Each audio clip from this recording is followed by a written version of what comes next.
Meu nome é Bruna, e aos 27 anos, jamais imaginei que estaria enfrentando meus próprios pais na justiça por causa do patrimônio de 30 milhões de reais que meus avós me deixaram.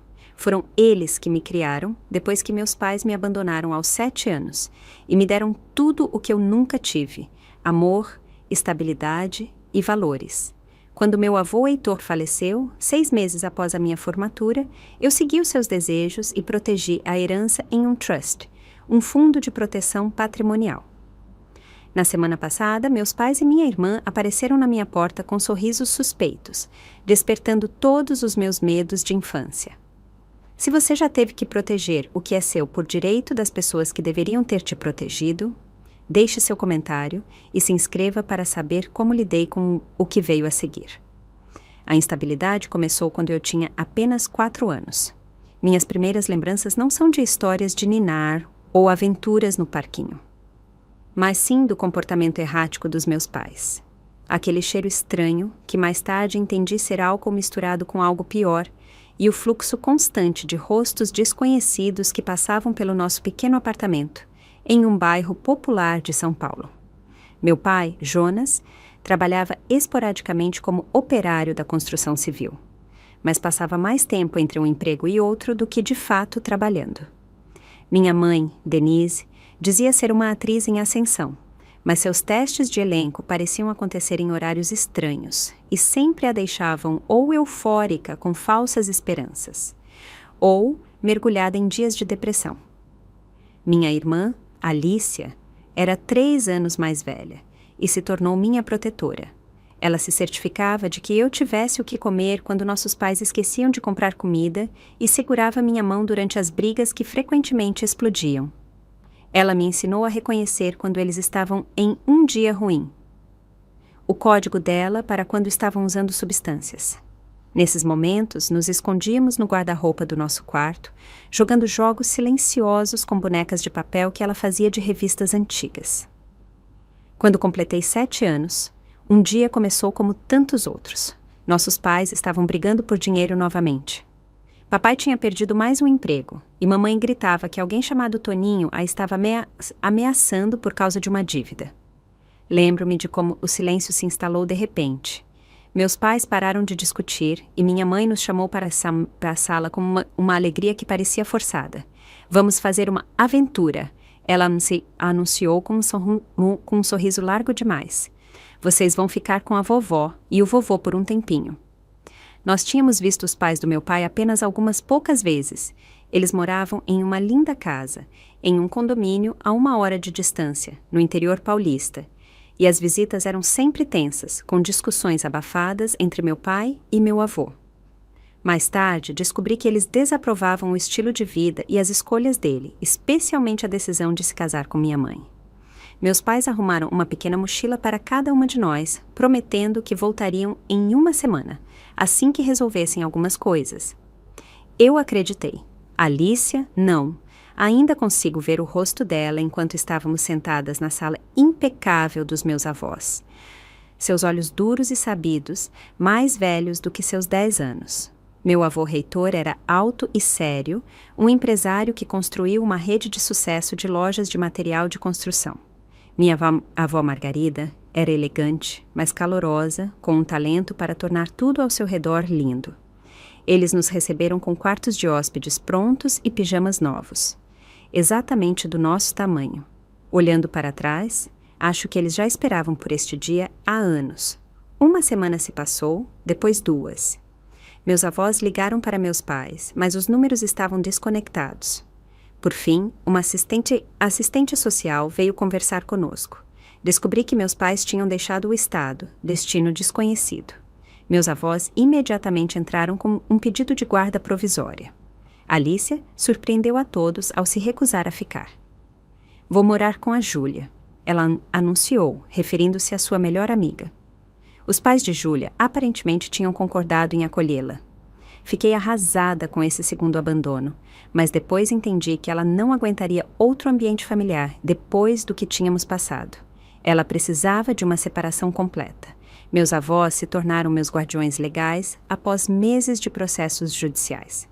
Eles nunca falaram mal dos meus pais na minha frente, mas eu ouvi o suficiente para entender que meu pai tinha dívidas sérias e, possivelmente, problemas com a justiça. A cada poucos meses, recebíamos um telefonema ou um cartão postal dos meus pais, com vagas promessas de que voltariam para mim assim que estivessem estabelecidos. As ligações ficaram menos frequentes, as promessas mais vazias. Enquanto isso, meus avós criaram um lar estável que eu nunca havia conhecido. Vovó me ensinou a cozinhar e a cuidar do jardim. Vovô me ajudava com os deveres de matemática e me levava para pescar nas manhãs de domingo. Eles compareciam a todos os eventos da escola, celebravam minhas conquistas e confortavam minhas decepções. Eles nunca tentaram substituir meus pais, mas preencheram o vazio com algo talvez mais valioso. Amor incondicional combinado com limites consistentes. Eles eram ricos, mas viviam modestamente, acreditando que o dinheiro era uma ferramenta para a segurança e para ajudar os outros, não para ostentar. Riqueza exibida é riqueza diminuída, vovô dizia frequentemente. Eles me ensinaram o valor da educação, do trabalho duro e da responsabilidade financeira. Em todo aniversário e Natal, eles depositavam dinheiro em um fundo de educação para mim, explicando como os juros compostos funcionavam e por que era importante planejar o futuro. Na minha adolescência, os telefonemas ocasionais dos meus pais pareciam invasões, em vez de conexões. Minha irmã Alicia às vezes me procurava, mas tinha construído sua própria vida e parecia determinada a se distanciar do nosso passado em comum.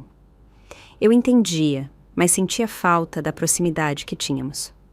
Meus avós se tornaram minha verdadeira família, o alicerce do meu entendimento de amor e confiança.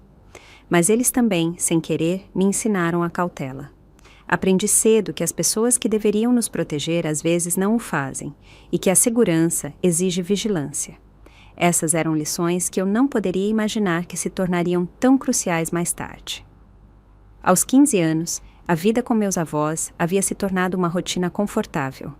Morávamos na bela casa deles, no condomínio fechado, onde minha avó cuidava do seu premiado jardim de rosas e meu avô passava as noites em seu escritório revisando relatórios de negócios.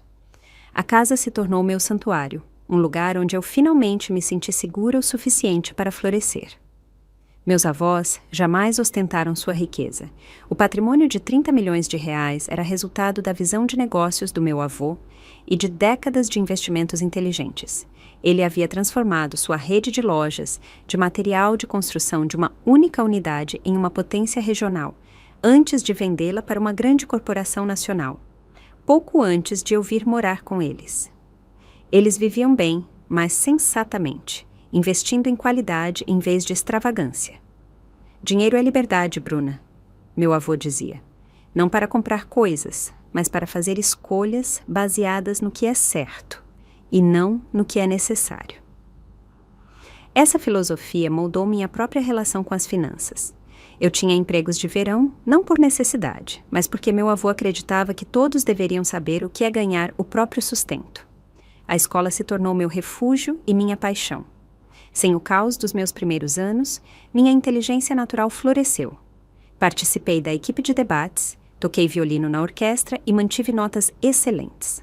Meus avós compareciam a todas as competições e concertos, seus rostos orgulhosos eram uma fonte constante de motivação. Durante esses anos, o contato com meus pais biológicos quase desapareceu. Ocasionalmente, perto do Natal ou do meu aniversário, chegava um cartão com uma mensagem genérica e sem endereço de remetente. Minha irmã Alicia terminou o ensino médio e imediatamente se mudou para o outro lado do país, para a faculdade, deixando claro que queria recomeçar do zero, sem conexões com o nosso passado. Quando chegou a época de se candidatar à faculdade, meus avós me incentivaram a mirar alto.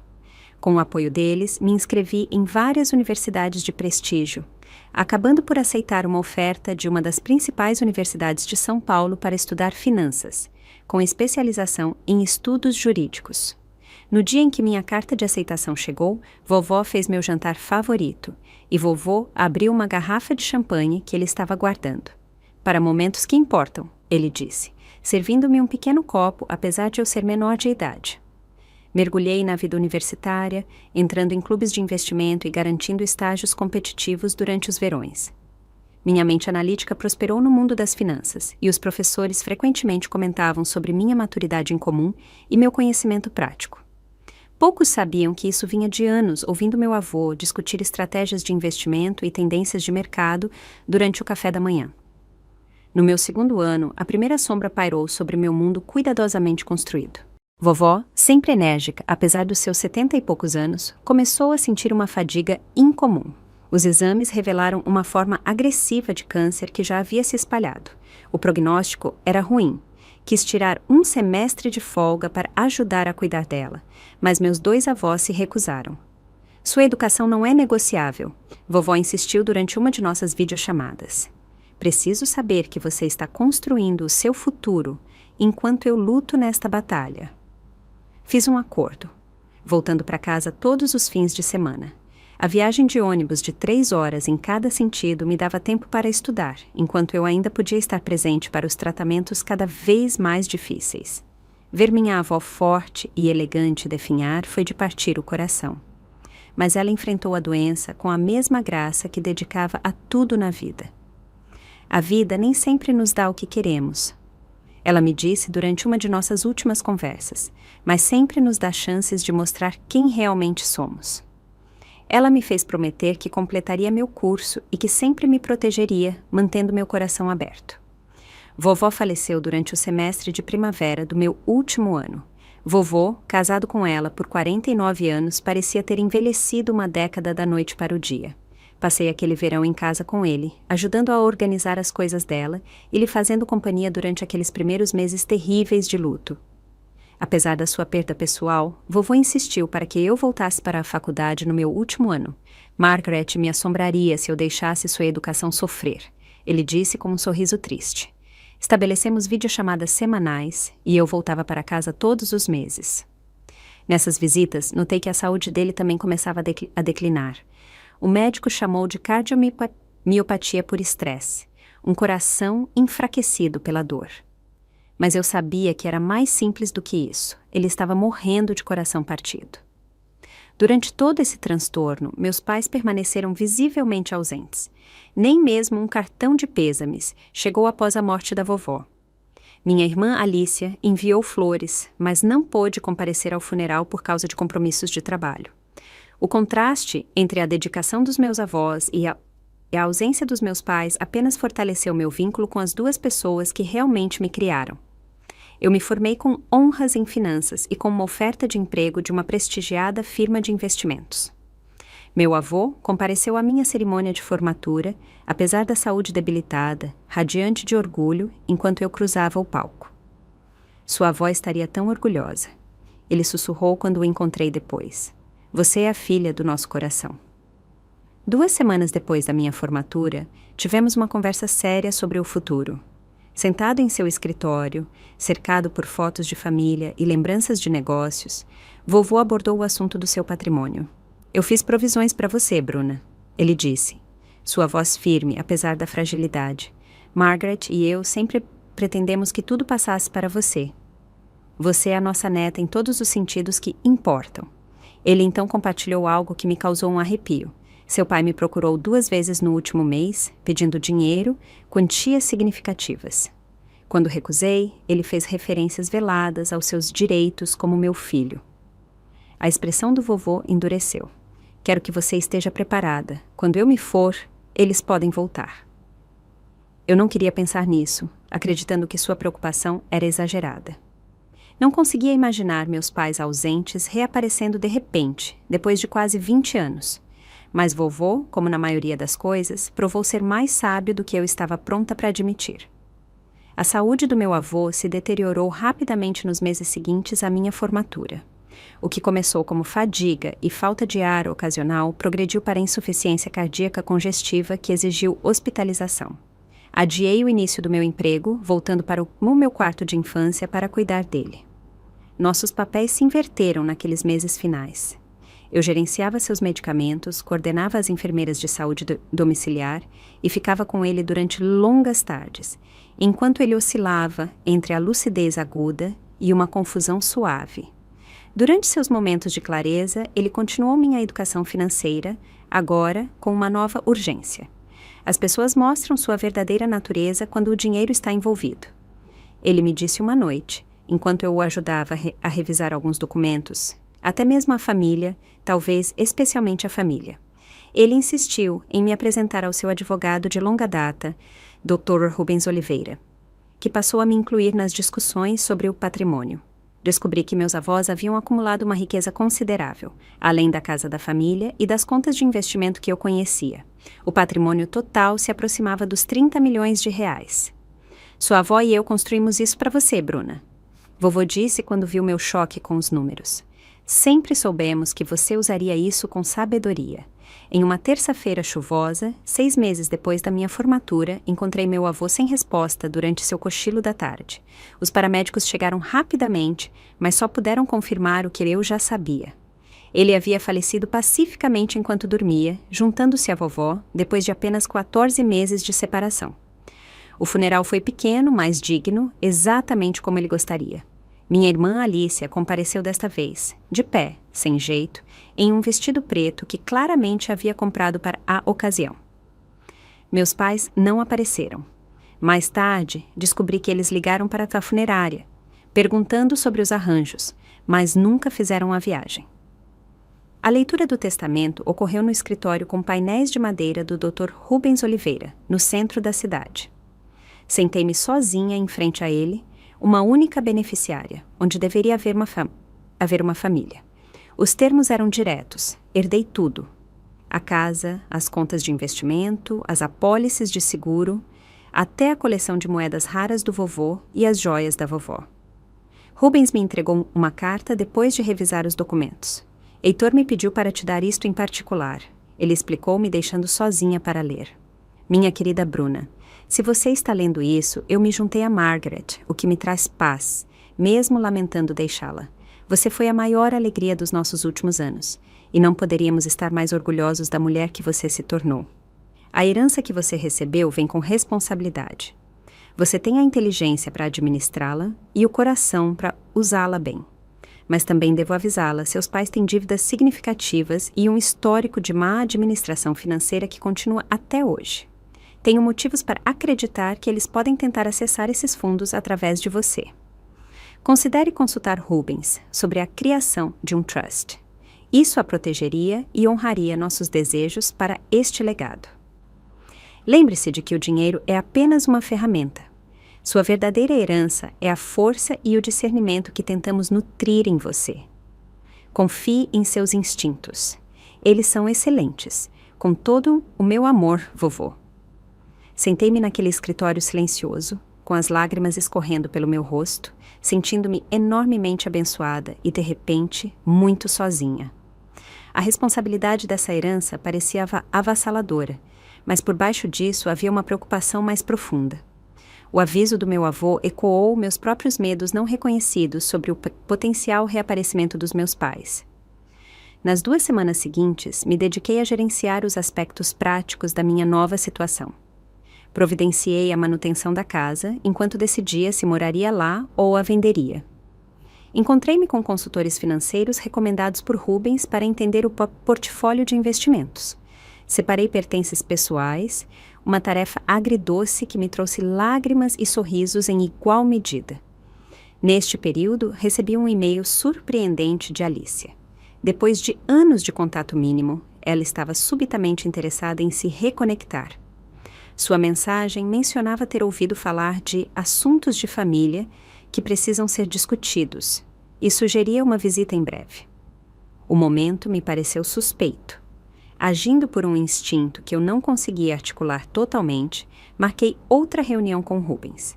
Meu avô mencionou a possibilidade de estabelecer um trust. Comecei. Gostaria de entender o que isso envolveria. Rubens explicou várias opções, acabando por recomendar um trust irrevogável com termos de desembolso específicos. Protegeria os ativos de credores ou reivindicações. Ele observou. Uma vez estabelecido, nem mesmo você seria capaz de simplesmente sacar tudo, o que pode ser benéfico em certas situações. Como se alguém estivesse me pressionando por dinheiro? Perguntei diretamente. A expressão de Rubens confirmou minhas suspeitas. Exatamente como isso. Antes de tomar minha decisão, pedi a Rubens para fazer algumas averiguações discretas sobre a situação atual dos meus pais. Os resultados foram piores do que eu esperava. Meu pai havia declarado falência 2 vezes na última década. Havia pendências fiscais, empréstimos não pagos e até um processo judicial pendente de investidores em um esquema de negócios fracassado. Minha mãe tinha problemas financeiros semelhantes, além de vários cartões de crédito estourados no limite. Juntos, eles haviam acumulado dívidas que se aproximavam dos 2 milhões de reais. Essa informação, aliada ao interesse repentino deles em assuntos de família e ao contato inesperado de Alicia, deixou minha decisão clara. Estabeleci o trust irrevogável com a orientação de Rubens, estruturando-o para me fornecer uma renda razoável, protegendo o principal de potenciais reivindicações ou dos meus próprios erros. O processo levou pouco mais de 1 semana para ser concluído. 3 dias depois de finalizar a papelada do trust, recebi uma ligação de um número desconhecido. Oi, Bruna. É o seu pai.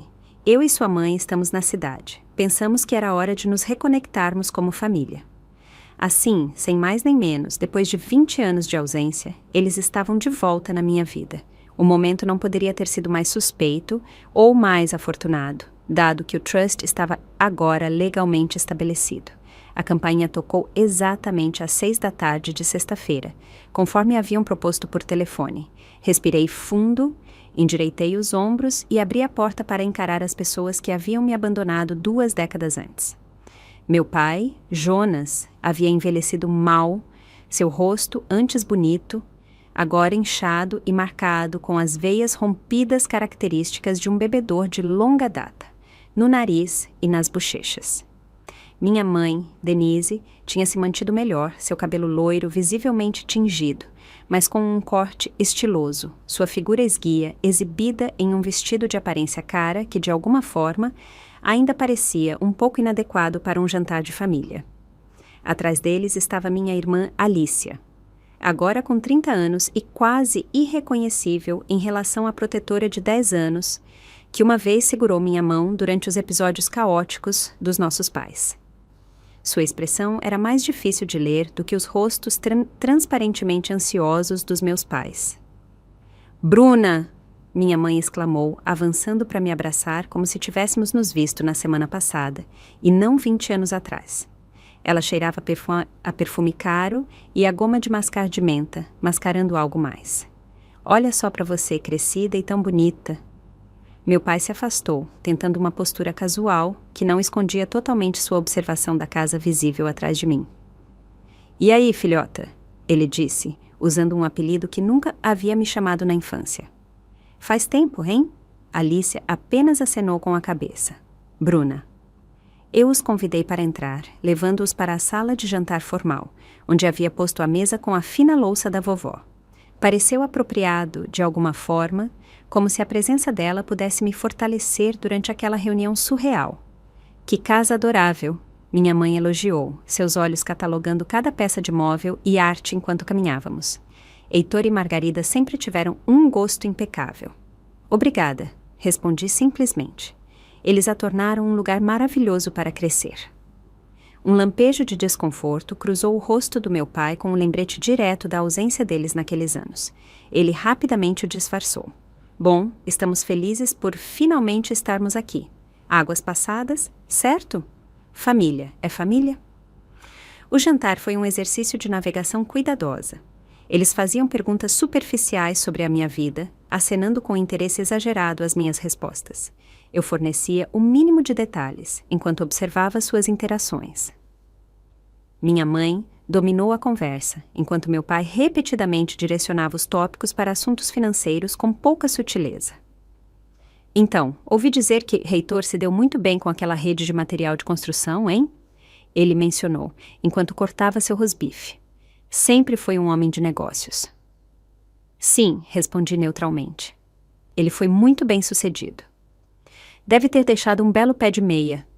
Ele continuou, seu tom casual desmentido pela intensidade em seus olhos. Para a família, digo. Alicia, que estava quase sempre em silêncio, de repente se manifestou. Pai, talvez pegue leve. Ele lançou-lhe um olhar irritado, mas forçou uma risada. Só estamos colocando o papo em dia, é só isso. Um pai pode se interessar pela situação da filha, não pode? Minha mãe mudou rapidamente de assunto, iniciando uma longa explicação sobre o empreendimento de negócios atual deles. Algo envolvendo produtos de bem-estar com descrições vagas e projeções grandiosas de lucro. Estamos apenas procurando alguns investidores iniciais para superar o período de startup. Ela concluiu, seu sorriso brilhante e falso. Vai ser enorme. Após a sobremesa, meu pai sugeriu um tour pela casa, seu interesse particularmente focado no escritório do vovô. Eu cedi, observando enquanto ele examinava a sala, que havia sido o centro das atividades de negócios do meu avô, seus olhos fixos nos espaços vazios onde itens valiosos haviam sido exibidos. Onde está a coleção de moedas do papai? Ele perguntou abruptamente. Ele vivia falando daquelas moedas raras. Em um cofre seguro, respondi com a verdade. Já as tinha movido para um cofre bancário logo após o falecimento do vovô. Ele assentiu, a decepção mal disfarçada. Coisas valiosas, aquelas moedas, uma atitude inteligente. Quando voltamos para uma sala de estar, minha mãe começou a fazer reminiscências que pouco se pareciam com a minha infância real. De acordo com a história revista dela, eles haviam feito o sacrifício de partir o coração ao me deixar com meus avós, para me dar vantagens que não podiam proporcionar, sempre pretendendo voltar assim que estivessem estabelecidos. Nós sempre cuidamos de você, querida. Ela insistiu, estendendo a mão para a minha sobre a mesa de centro. Permitiu contato, mas não senti nada além de uma curiosidade clínica pela atuação dela. Partiu nossos corações ficar longe de você, mas sabíamos que Heitor e Margarida poderiam lhe dar o melhor de tudo. Sim, eu disse calmamente. Eles deram. A noite continuou nesse tom, com crescentes indiretas sobre a situação financeira deles. Meu pai mencionou seus problemas temporários de fluxo de caixa, que, infelizmente, persistiam há mais tempo do que o esperado. Minha mãe falou sobre contas médicas de procedimentos não especificados. Alicia permaneceu praticamente em silêncio, observando a performance com uma expressão ilegível. Enquanto eles se preparavam para ir embora, minha mãe apresentou o que era claramente a abordagem planejada. Alugamos uma suíte em um hotel nos Jardins, mas estamos pensando em ficar na cidade permanentemente. Para ficar perto de você, é claro. Temos muito tempo a recuperar. Quanto tempo pretendem ficar? Perguntei. Bem, isso depende. Meu pai interveio. Estamos explorando algumas oportunidades de negócios locais. Talvez você gostaria de saber mais sobre elas no almoço de amanhã. Só você e eu, pondo o tempo de pai e filha em dia. Concordei em almoçar, mais por curiosidade sobre a agenda deles do que por qualquer desejo de reconexão. Depois que eles foram embora, afundei na poltrona favorita da vovó, processando a noite surreal. O momento, o interesse repentino, as investigações financeiras mal disfarçadas, tudo confirmava minhas piores suspeitas. Na manhã seguinte, liguei para o Dr. Rubens Oliveira e solicitei uma reunião urgente antes do meu almoço com meu pai. O advogado ouviu meu relato da noite anterior com uma expressão preocupada. Isso confirma minhas apreensões. Ele disse, depois que terminei. Seu pai contatou nosso escritório na semana passada, perguntando sobre o status do patrimônio de Heitor. Não fornecemos nenhuma informação, é claro, mas o momento da chegada deles logo depois diz muito. Ele sabia sobre o trust? Perguntei. Não, essa informação não é pública. O testamento, no entanto, é, e mostra você como a única beneficiária. Por sugestão de Rubens, contratei um investigador particular para analisar mais a fundo as atividades recentes dos meus pais. Os resultados voltaram no dia seguinte, revelando um padrão que me gelou. Meus pais vinham monitorando avisos de óbito em vários estados, visando especificamente indivíduos ricos, sem muitos herdeiros. Havia registros de que eles abordaram parentes distantes desses falecidos logo após os funerais. Em 3 casos, houve processos judiciais resolvidos, onde eles alegaram representar interesses da família. O mais perturbador foi que o investigador encontrou evidências de que minha irmã Alicia estava trabalhando com eles nesse esquema há pelo menos 2 anos, apesar da sua pretensão de distanciamento deles durante o nosso jantar. Armada com esse conhecimento, mantive contato superficial com minha família. Na semana seguinte, encontrei meu pai para almoçar, desviando de suas perguntas cada vez mais diretas sobre a minha herança. Acompanhei minha mãe em uma viagem de compras, onde ela repetidamente sugeriu itens que poderíamos colocar no seu cartão, querida. Eu até encontrei Alicia para tomar um café, observando enquanto ela tentava fazer o papel de irmã preocupada, investigando detalhes financeiros.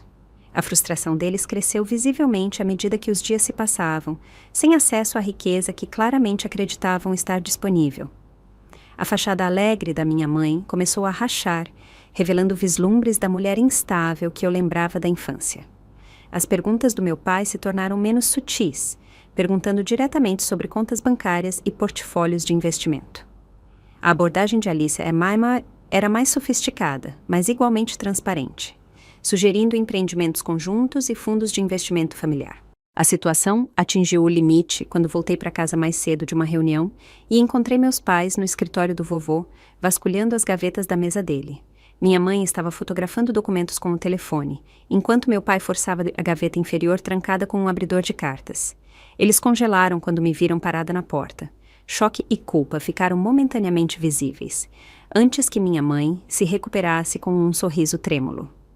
Bruna, nós estávamos apenas procurando aquele álbum de fotos de família que você mencionou. Aquele com suas fotos de infância. O álbum de família estava na estante da sala de estar, exatamente onde eu havia lhes mostrado na primeira visita. Naquele momento, a última dúvida persistente sobre as intenções deles desapareceu. Essas pessoas não eram a família voltando para se reconectar. Eram vigaristas, mirando o que acreditavam ser um alvo fácil. A filha que haviam abandonado, presumivelmente desesperada o suficiente por conexão familiar para ser manipulada. Eles haviam subestimado dramaticamente o que meus avós haviam me dado além da herança material, força, discernimento e uma compreensão clara do que significava família de verdade. Não é isso que vocês estão procurando, eu disse calmamente, entrando no escritório. Meu pai se endireitou rapidamente, deslizando o abridor de cartas para a mesa como se não tivesse acabado de tentar forçar uma gaveta trancada. Nós estávamos apenas... Ele começou, mas eu o interrompi. Eu sei exatamente o que vocês estavam fazendo. Atravessei até a mesa e fechei a gaveta aberta que eles estavam vasculhando. Vamos parar de fingir. Por que vocês realmente estão aqui? O rosto da minha mãe sofreu uma transformação notável. O calor artificial esvaiu-se, sendo substituído por cálculo e, em seguida, por uma estratégia diferente, a afeição maternal ferida. Como você pode perguntar isso? Sua voz tremeu perfeitamente, os olhos marejando com lágrimas que pareciam quase genuínas. Estamos aqui porque você é nossa filha. Perdemos tanto da sua vida. 20 anos. Afirmei secamente. Vocês perderam 20 anos por escolha. E agora aparecem exatamente um mês depois que o obituário do vovô saiu nos grandes jornais do país. Meu pai abandonou a pretensão mais rapidamente do que minha mãe. Olha, Bruna, famílias são complicadas. Cometemos erros, claro, mas sangue é sangue. E quaisquer problemas que tivemos com meus pais não devem afetar seu relacionamento conosco. Vocês me abandonaram quando eu tinha 7 anos. Nós a deixamos com avós amorosos em uma mansão. Ele rebateu, uma ponta entrando em sua voz.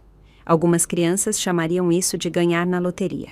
Alice apareceu na porta, claramente atraída pelas nossas vozes elevadas. O que está acontecendo?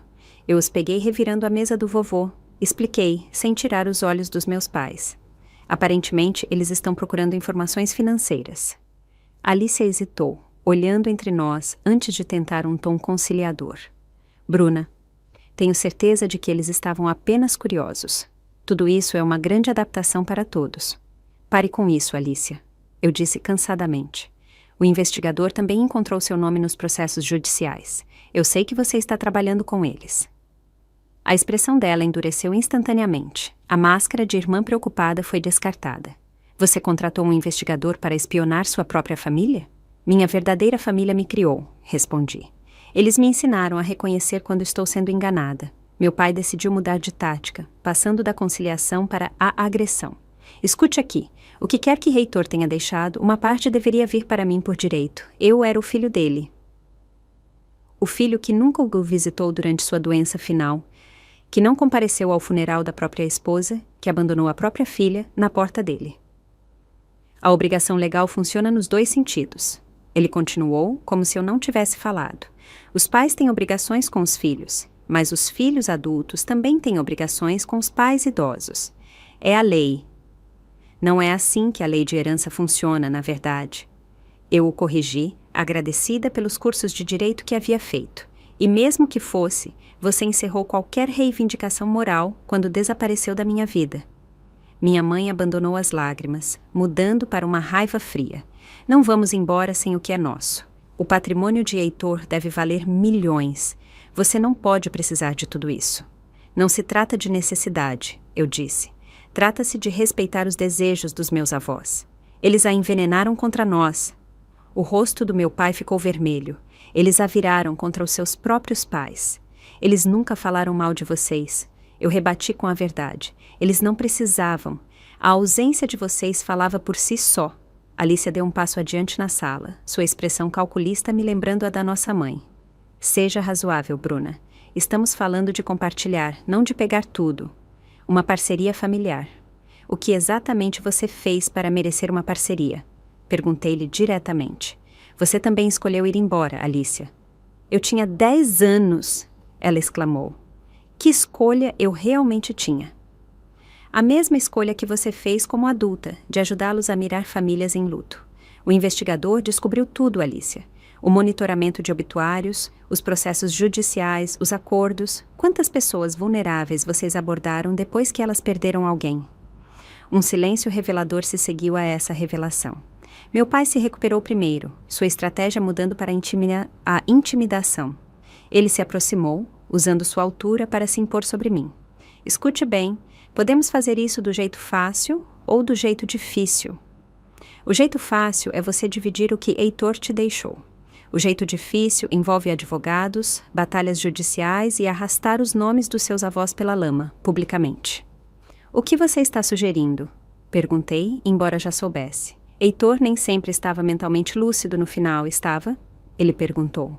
O luto depois de perder Margaret, a idade avançada dele. Não seria difícil sugerir que ele não estava competente quando fez aquele testamento, ou que você, morando na casa dele, pode ter exercido influência indevida. A ameaça era clara, e a dolorosa ironia não passou despercebida. As mesmas pessoas que me abandonaram agora ameaçavam alegar que eu havia manipulado as pessoas que realmente me criaram. Vocês se sujariam na justiça? Perguntei, embora já soubesse a resposta. Nós não veríamos dessa forma. Minha mãe interveio suavemente. A memória é subjetiva, especialmente sobre dinâmicas familiares. Se isso for para o tribunal, pode ficar muito confuso e caro. É assim mesmo que você quer honrar Heitor e Margarida? Com uma batalha legal pública? Olhei para aquelas 3 pessoas, tecnicamente meus parentes de sangue mais próximos, e não senti nada além de uma pena distante. Eles não tinham ideia de que suas ameaças eram vazias, de que a herança já estava protegida em um trust projetado especificamente para resistir a tais desafios. Mas, mais importante, eles haviam me julgado mal de forma fundamental.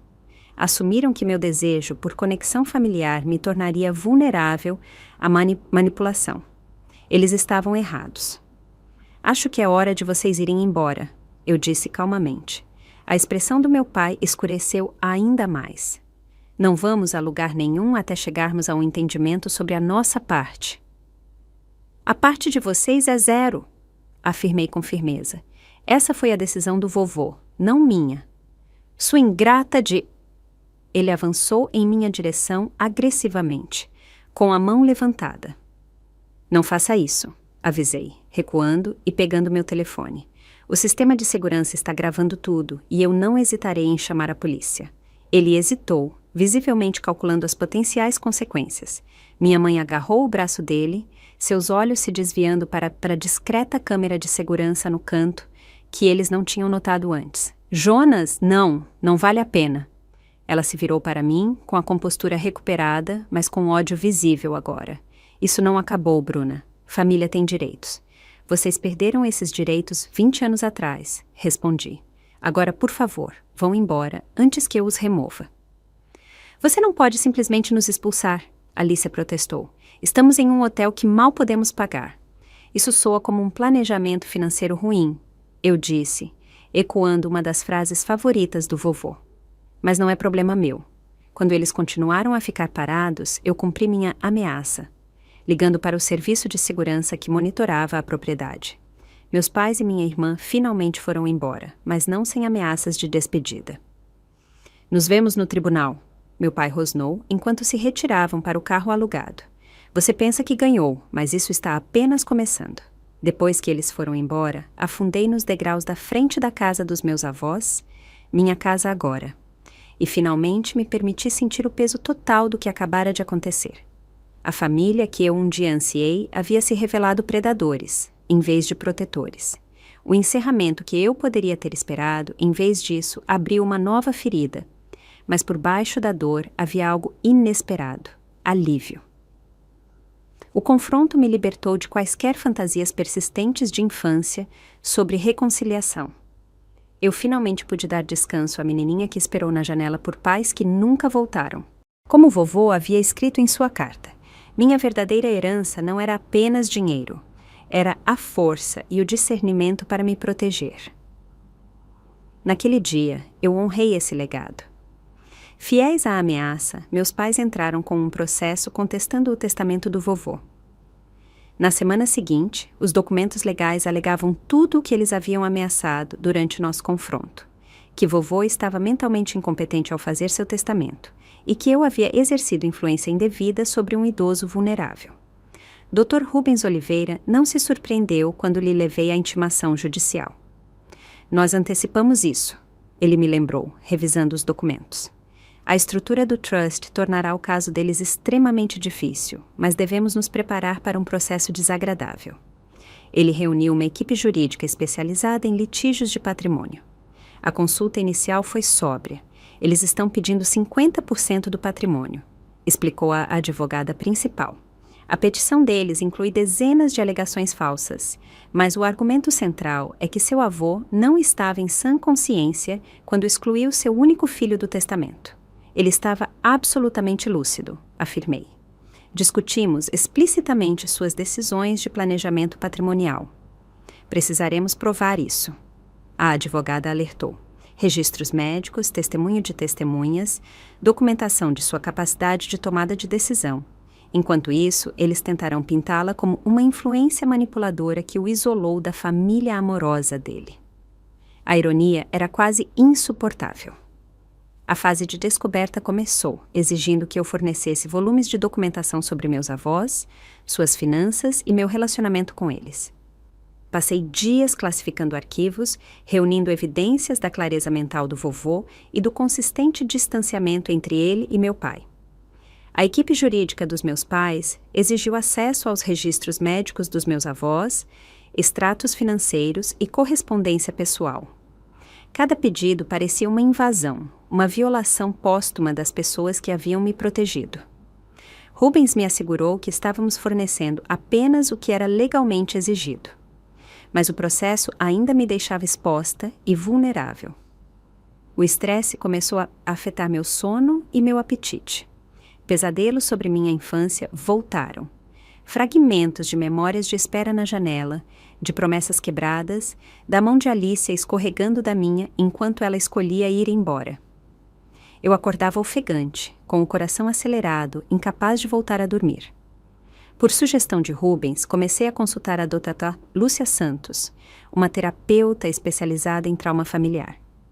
Nossas sessões se tornaram uma âncora no mar tempestuoso do litígio. O que você está vivenciando é um luto complexo, Dra. Lúcia explicou durante uma sessão. Você está de luto pelos seus avós, enquanto confronta simultaneamente a traição renovada dos seus pais e da sua irmã. É um fardo emocional extraordinário. Ela me ajudou a desenvolver estratégias de enfrentamento para o estresse. Meditação diária, escrita em diário e estabelecimento de limites sobre quando eu me engajaria em questões legais. Não verifique e-mails legais depois das 19 horas. Ela aconselhou. Seu cérebro precisa de tempo para descansar do conflito.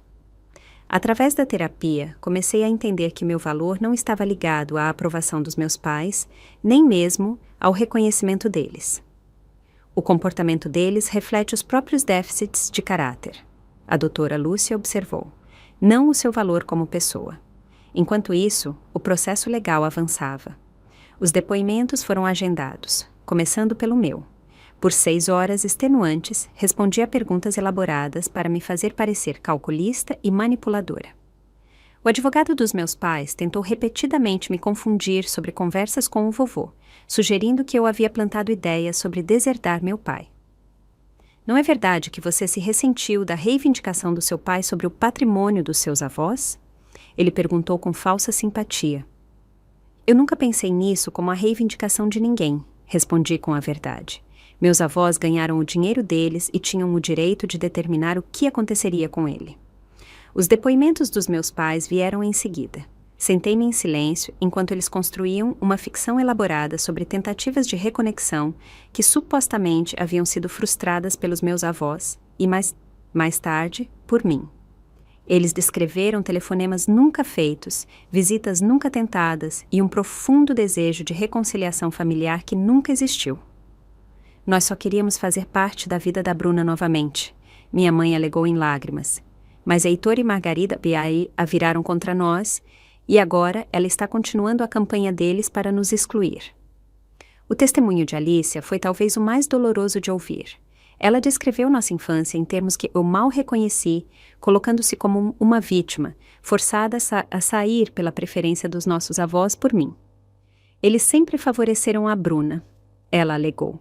Eles deixaram claro que não havia espaço para as duas. Isso era uma invenção completa. Meus avós tinham implorado para ela ficar, até oferecendo transformar a casa de hóspedes em um espaço só dela, se ela quisesse mais independência. Mas o testemunho de Alicia revelou o quão profundamente ela havia reescrito nossa história para justificar suas escolhas. O caso tomou um rumo inesperado quando nossa equipe jurídica descobriu diários no escritório do vovô, cuja existência eu desconhecia.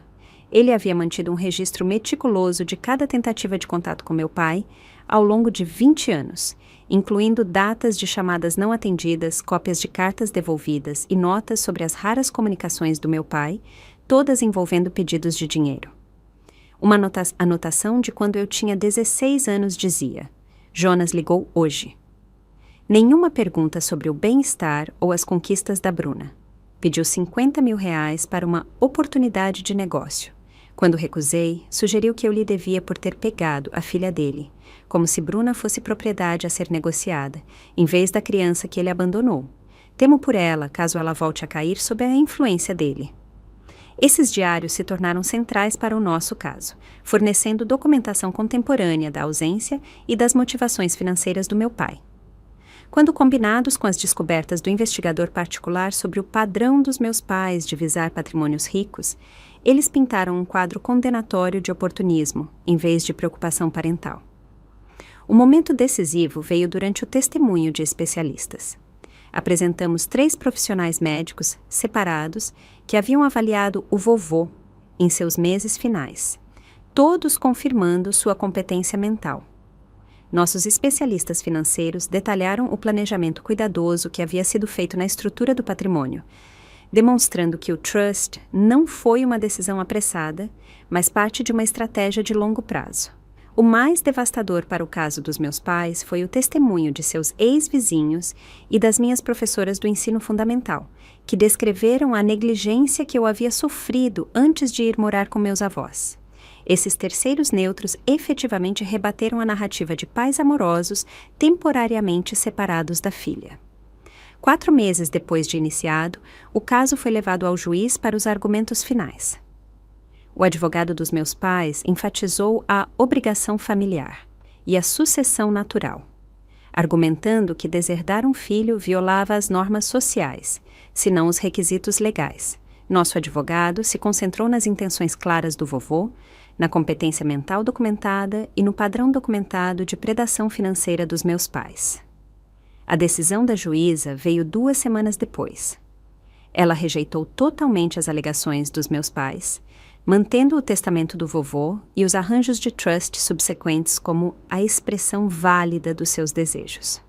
Em sua opinião por escrito, ela citou especificamente as transparentes motivações financeiras e a ausência dos meus pais durante a vida do falecido como fatores em sua decisão. Fora do tribunal, após a decisão, meu pai me abordou pela última vez. Sua agressão anterior havia dado lugar a uma tática diferente: o desespero. Bruna, por favor, ele disse, sua voz baixa e urgente. Ainda somos seus pais. Cometemos erros, mas todos merecem uma segunda chance. Apenas nos ajude a nos reerguer.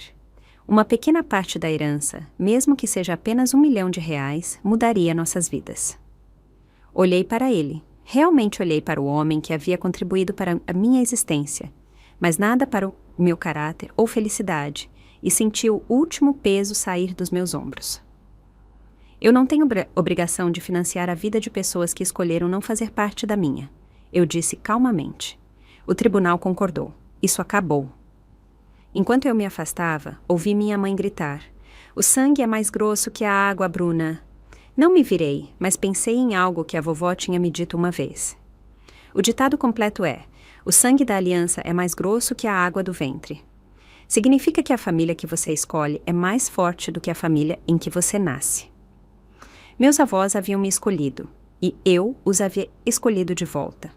Essa aliança era a minha verdadeira herança, muito mais valiosa do que qualquer patrimônio. A vitória legal marcou um ponto de virada no meu processo de cura. Com a ameaça de perder o legado dos meus avós resolvida, pude me concentrar em honrá-lo adequadamente. Estabeleci uma fundação de bolsas de estudo em nome deles, oferecendo oportunidades educacionais para crianças criadas por avós ou outros parentes devido à ausência parental, crianças como eu. Continuei minha terapia com a doutora Lúcia Santos, trabalhando as emoções complexas que o caso judicial havia despertado. A cura não é linear, ela me lembrava quando eu experimentava retrocessos. Alguns dias serão mais difíceis do que outros, mas você está construindo resiliência a cada desafio. Gradualmente, comecei a me reconectar com o mundo além do processo. Aceitei a oferta de emprego que havia adiado, iniciando minha carreira em finanças enquanto administrava as partes do patrimônio não bloqueadas no trust. Fiz novos amigos que me conheciam como Bruna, a analista de investimentos, e não Bruna, a criança abandonada ou a herdeira contestada. Um ano após o falecimento do vovô, finalmente me senti pronta para realmente viver na casa que havíamos compartilhado, fazendo pequenas mudanças para torná-la minha, enquanto preservava a essência do que meus avós haviam criado. Replantei o jardim de rosas da vovó e transformei o escritório do vovô em um home office, onde eu podia levar adiante a visão financeira que ele havia me ensinado. A batalha legal me testou, mas também confirmou o que meus avós sempre acreditaram, que eu possuía a força para me proteger e o discernimento para reconhecer conexões familiares verdadeiras. Esse conhecimento foi talvez a parte mais valiosa da minha herança. Exatamente um ano após o tribunal rejeitar o processo dos meus pais, eu estava nos degraus da Faculdade Comunitária de Campinas para anunciar os primeiros beneficiários da Bolsa de Estudos Memorial Heitor e Margarida. 5 estudantes que haviam sido criados por avós ou outros parentes receberiam mensalidades completas e serviços de apoio para concluir seus cursos. Meus avós acreditavam que a educação era a ferramenta mais poderosa para transformar vidas. Eu disse à pequena reunião de imprensa e membros da comunidade. Eles transformaram a minha, não apenas através do apoio financeiro, mas através dos valores que incutiram e do amor que forneceram quando outros não o fizeram. Esse compromisso público com o legado dos meus avós parecia o contraponto perfeito ao doloroso escrutínio público do processo. Em vez de defender a memória deles no tribunal, eu agora a estava honrando através de ações positivas. A Bolsa de Estudos foi apenas o começo de uma fundação maior, focada em apoiar famílias de cuidado por parentesco e as crianças nelas. Em particular, minha jornada de cura continuou com progresso e retrocessos ocasionais. A doutora Lúcia me ajudou a reconhecer que perdão não significava necessariamente reconciliação. O perdão é algo que você faz por si mesma. Ela explicou durante uma de nossas sessões, agora mensais. Trata-se de liberar o poder que a raiva tem sobre você. Não exige permitir que pessoas prejudiciais voltem para sua vida. Essa distinção me ajudou a processar meus sentimentos em relação aos meus pais e Alicia, sem a culpa que eu às vezes sentia por manter limites.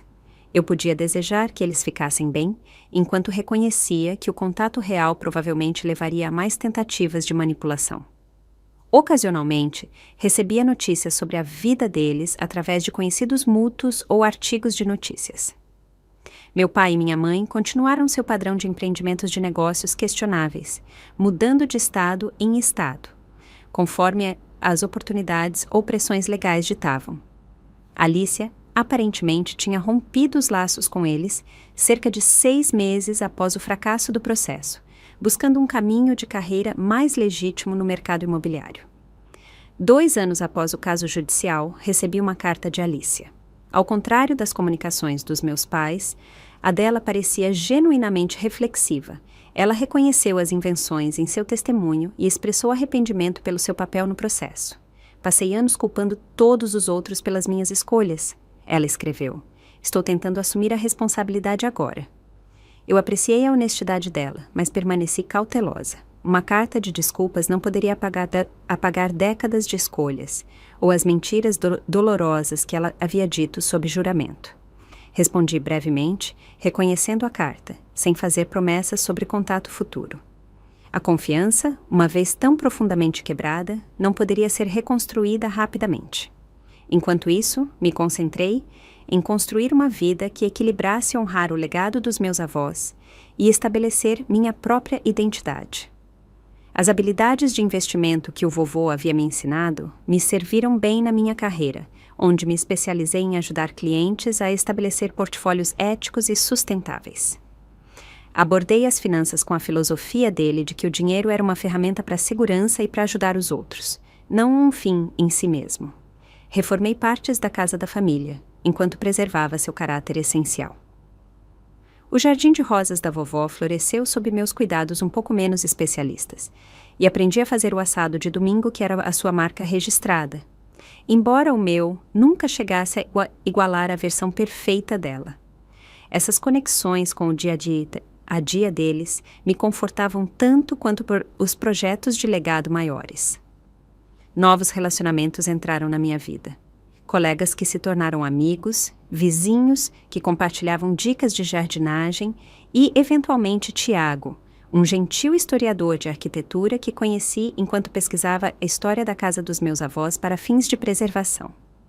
Essas conexões se formaram lentamente, enquanto eu aprendia a equilibrar a cautela com a abertura. Suas experiências a tornaram cautelosa com a confiança. Tiago observou depois que eu finalmente compartilhei minha história familiar completa com ele, mas não a tornaram fria, isso é notável. A observação dele me ajudou a ver o que meus avós haviam realizado. Apesar do abandono que eu havia experimentado, eles haviam me criado para acreditar na possibilidade de conexão genuína, para ser perspicaz, mas não desconectada. 3 anos após o falecimento do vovô, expandi a fundação para incluir um programa de mentoria para adolescentes em situações de cuidado por parentesco. Ocasionalmente, eu falava a esses grupos compartilhando minhas experiências de maneiras apropriadas para a idade. Família não é apenas biologia, eu lhes dizia. É sobre quem aparece, quem fica, quem faz você se sentir segura e valorizada. Ver esses jovens, muitos com histórias muito mais difíceis do que a minha, encontrando força e conexão, me lembrou da sabedoria da minha avó. A dor que é transformada pode se tornar propósito. Meus avós transformaram a dor com as escolhas do filho em amor proposital por mim. Agora, eu estava transformando minhas experiências em apoio para outros navegando em caminhos semelhantes. Esse ciclo contínuo parecia a maneira mais verdadeira de honrar o que eles haviam me dado. O patrimônio de 30 milhões de reais foi o catalisador para o retorno dos meus pais e a subsequente batalha legal, mas seu verdadeiro valor residia no que representava. O trabalho de uma vida inteira dos meus avós, seu planejamento cuidadoso e seu desejo de fornecer segurança para a neta que haviam criado. Ao usá-lo com sensatez, protegendo uma parte para que na segurança futura, enquanto implementava outras porções para ajudar os outros, eu estava cumprindo as intenções deles de forma mais completa do que qualquer documento judicial poderia expressar. Ao me aproximar do meu 30º aniversário, reconheço que minha história continua a evoluir. A criança de 7 anos abandonada, a neta amada, a herdeira contestada, a diretora de fundação. Todos são capítulos em uma narrativa em andamento. O que permanece constante são os valores que meus avós incutiram: integridade, compaixão, discernimento e a coragem de proteger o que importa. O trust irrevogável, que inicialmente protegeu o patrimônio das reivindicações dos meus pais, se tornou um símbolo de algo mais profundo: o limite entre permitir que as pessoas entrem no seu coração e permitir que explorem sua vulnerabilidade. Aprendi que esses limites não são egoístas. Eles são essenciais para uma conexão significativa.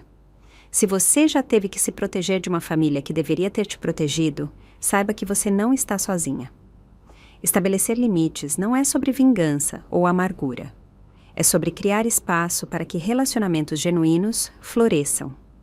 A família em que nascemos pode moldar nossos inícios, mas a família que escolhemos e que nos escolhe molda nosso caráter e futuro.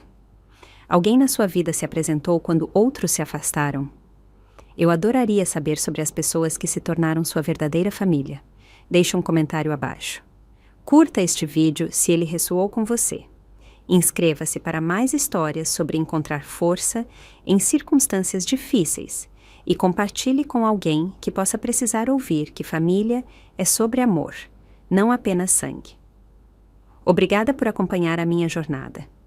E lembre-se, seu valor não é determinado por aqueles que foram embora, mas pela coragem que é necessária para permanecer fiel a si mesma, apesar dessa partida. Música.